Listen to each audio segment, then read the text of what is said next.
for the Syrian Observatory for Human Rights, an opposition group based in London.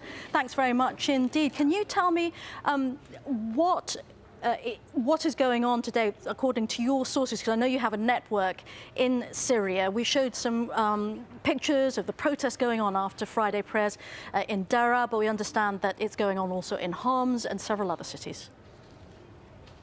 Well, basically, we are not an opposition group. We are a human rights group. That's the first thing. The second thing, indiscriminate shooting is the major tool of the regime to crack down the uprising, and that happened in most of the cities after Friday praying.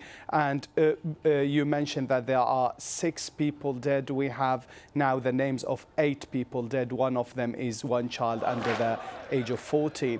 And also there is a big risk of the snipers occupying the roofs of high buildings, and that is happening in Homs. Any moving object would be prone to the snipers, and direct shooting is also, as I told you. Mousab al-Azzawi, we went through the kind of fragmented opposition movement a few minutes earlier. Can you tell us from a human rights perspective in that case what the effect is of having such a fragmented and armed opposition, as we can see in our report that we broadcast a little earlier? Well, basically, this is some kind of misunderstanding of what's happening on the ground and poor terminology usage. The right terminology to be used, the opposition is the real people who participate in the demonstrations on the ground. And those are comprising some kind of revolutionary bodies on the ground. And those people are represented by a body called the Syrian Revolution General Commission.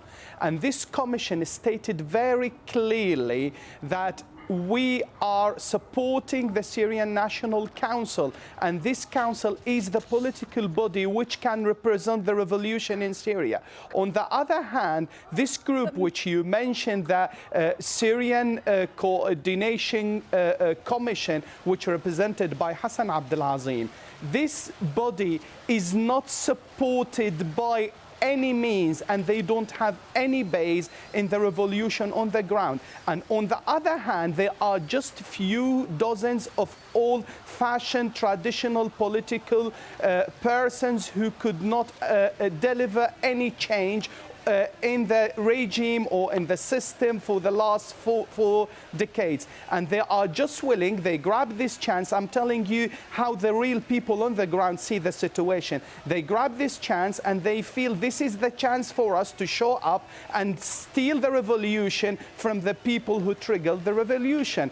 And those people are not able to show up any sign or any slogan in the demonstration on the ground. And you have hundreds of videos. You can look to all of them. You will see this commission does not represent us. These are a group of thieves trying to steal our revolution. Thank you, Mousab al-Azzawi, coordinator for the Syrian Observatory for Human Rights. Now, Bahrain's largest opposition group says security forces have attacked the home of its leader, Sheikh Ali Salman. The Al-Wafaq party says riot